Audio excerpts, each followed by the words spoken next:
வழியில் இருக்கக்கூடிய கல்லையும் முள்ளையும் கையில் ரத்தம் சொரிய சொரிய எடுத்து வீசினாங்க. இப்போ ஒரு காலத்தில் வனமாக இருந்ததெல்லாம் இப்போ மிக அழகான பூங்காவாக மாறி இருக்கு.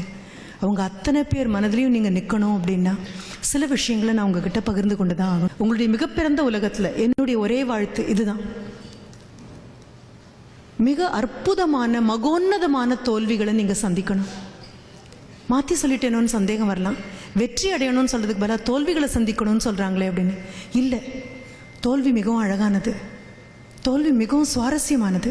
தோல்வி சொல்லிக் கொடுக்கக்கூடிய பாடங்கள் நிரந்தரமானவை. தோல்வி மாதிரி வெற்றிக்கு பாடம் சொல்லிக் கொடுக்க தெரியாது.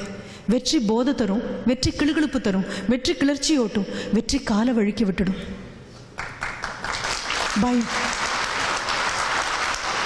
தோல்வி ரொம்ப பெரியது. தோல்வி எப்படி தோல்வி அடையணும்னு முறை இருக்கு. இன்னார்கிட்ட தோல்வி அடையணும்னு முறை இருக்கு. அந்த தோல்வி உங்களுடைய தோல்விகள் அற்புதமான தோல்விகளாக இருக்கணும். போராடி தோக்கணும், உட்கார்ந்து தோக்கக்கூடாது, ஓடி ஓடி தோக்கணும். மிகப்பெரிய பிரம்மாண்டமான தோல்வியாக இருக்கணும். என்னுடைய மாணவன்கிட்ட நான் சிரிச்சுட்டே சொல்வேன், முயல் வேட்டைக்கு போய் ஜெயிக்கிறத விட யானை வேட்டைக்கு போய் தோத்துட்டு வாடான்னு சொல்வேன். எதை துரத்துறோங்கிறது முக்கியம், எதற்காக துரத்துறோங்கிற முக்கியம். இழந்தோமா வென்றோமாங்கிற வித்தியாசம் இல்லாமல் முடிந்ததுக்கு அப்புறம் கையில் கப்பை கிடைக்க அந்த கோப்பை கிடைக்காட்டா கூட அது முடிந்ததற்கு அப்புறம் மனதுக்குள்ள ஒரு திருப்தி. I have given my best. யாராவது you have done your best நான் சிரிச்சுட்டே சொல்வேன், I would like to better my best. அவ்வளவுதான். இன்னைக்கு பெஸ்ட்டு, நாளைக்கு அதை பெட்டர் பண்ண முடியும். உங்களுடைய தோல்விகள் பெரிதாக இருக்கணும். உங்களுடைய ரைவல் அப்படின்னு உங்கள் கூட வரக்கூடிய நபர்கள் மிக மகோன்னதமாக இருக்கணும். அது என்னுடைய ஆசையாகவே இருக்கட்டும், என்னுடைய வாழ்த்தாகவே இருக்கட்டும். யாரை எதிர்த்து நீங்கள் போராடுறீங்களோ அவங்க பெரிய ஆளாக இருக்கணும். பல நேரங்கள் எனக்கு ராவணனை நினச்சி கூட ஒரு சந்தோஷம் உண்டு. என்ன அப்படின்னா, எவ்வளோ ஒரு மகா பெரிய தலைவனாகவும் எவ்வளோ ஒரு மாவீரனுமாக இருக்கணும்னா படைத்தவரே அவதாரம் எடுத்து அவனை கொல்றதுக்கு வரணும். எவ்வளோ பெரிய வீரமாக அது இருந்திருக்கணும். ஒரு முறை யோசிச்சு பாருங்களேன். நான் குரூப் டிஸ்கஷன் சாஃப்ட் ஸ்கில் சொல்லிக் கொடுக்கும்போது குரூப் டிஸ்கஷன் அப்போல்லாம் சொல்வேன், ராவணனா பிறந்தா ரொம்ப வசதி. குழந்தைங்க ரொம்ப ஆச்சரியமாக நிமிந்து பார்ப்பாங்க. குரூப் டிஸ்கஷனுக்கு யாரையும் கூப்பிடவே வேண்டாம், 10 தலையும் பேசினாலே போதும்.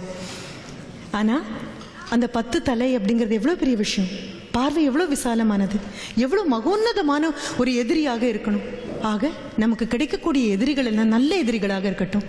அன்றாட பிரார்த்தனையாக ஆண்டவங்கிட்ட கேட்க வேண்டியது ஒன்றே ஒன்று தான், God please take in giving me the best of best rivals. தேர்ந்தெடுத்து கொடுப்பா. ஏதோ போற வரவனெல்லாம் எதிரி ஆக்காதேம்மா. நிதானமாக பார்த்து பார்த்து எனக்குன்னு ஒரு எதிரியை உருவாக்கி கொடு தெய்வமே. என்ன காரணம் தெரியுமா? குமிஞ்சு குட்டுறதுல சுவாரஸ்யமே கிடையாது. எம்பி குட்டணும், எம்பி குட்டணும். என்னை விட என் எதிரி 1/2 இன்ச் உயரமாக இருந்தால் அவனை விட 1/2 இன்ச் மேலே போகிற சௌகரியம் ரொம்ப அழகாக இருக்கும். குமிஞ்சு குட்டுறதுல என்ன சுவாரஸ்யம் இருக்கு? உங்களுடைய எதிரிகள் நல்ல எதிரிகளாக வாய்க்க கிடவுது. உங்களுக்குள்ளே இருக்கக்கூடிய நல்ல எண்ணங்கள் எல்லாம் கொண்டு வரக்கூடிய ஒரு எதிரியாக வாய்க்க கிடவுது. சரி, என் முதுகு பின்னால் யாராவது 2 பேர் பேசுகிறாங்க, அப்போ கூட சந்தோஷப்படுங்க. முதுகு பின்னால் தானே பேசுகிறாங்க, அவங்களோட இன்னும் 2 அடி முன்னால் தானே இருக்கீங்க. 2 அடி முன்னால் இருக்க போக தானே முதுகு பின்னால் பேசிகிட்டு இருக்காங்க. இல்லைன்னா நம்ம முன்னால் இல்லை பேசுவாங்க. ஒவ்வொன்றிலையும் சந்தோஷம்தான் இருக்கு.